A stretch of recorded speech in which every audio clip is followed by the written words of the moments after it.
Divine sign దైవ సంకేతం ఆదివారం జనవరి 26, 2025.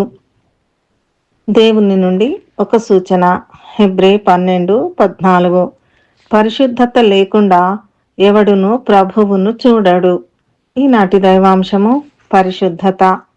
లేవియా కాండము 19:2. మీరు పరిశుద్ధులై ఉండవలెను, మీ దేవుడైన యెహోవానగు నేను పరిశుద్ధుడనై ఉన్నాను. మా ఇంటికి గత మాసంలో కలర్స్ వేయించినాము. అయితే ఏ కలర్స్ అందంగా ఉంటాయి, ఏ డిజైన్స్ ఏ రంగుల్లో వేయాలి అనే ప్రశ్నలు మా ముందుకు వచ్చినప్పుడు ఏ రంగులు అంత ఆకర్షణీయంగా అనిపించలేదు.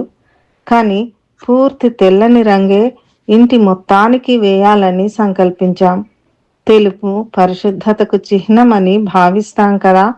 కేవలం ఇల్లు తెల్లగా ఉండడం మాత్రమే పరిశుద్ధత కాదు, గాని పరిశుద్ధత అనేది దేవునికి ప్రత్యేకింపబడిన వారికి తగిన ప్రవర్తన కలిగి ఉండడంగా నిర్వచించవచ్చు. పరిశుద్ధత అనేది మానవ లక్షణం కాదు, గాని అది దేవుడు మనలో జరిగించే ప్రక్రియ. మనం కీర్తనలు 51:10 ప్రకారంగా దేవా నాయందు శుద్ధ హృదయము కలుగజేయము అని ప్రార్థించుట ద్వారా దేవుడు మనలో జరిగించే కార్యము. ఈ సందర్భంగా దేవుడు మనతో మాట్లాడుచున్న దైవాంశము లేవియా కాండము 11:44.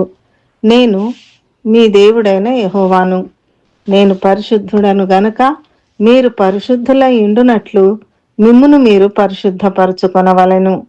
దేవుడు మనందరినీ దీవించి మనయందు శుద్ధ హృదయము కలగజేసి మనలా పరిశుద్ధపరచునుగాక. ప్రార్థన. పరలోకమందున్న తండ్రి, నీవు పరిశుద్ధుడవైనందుకు వందనాలు.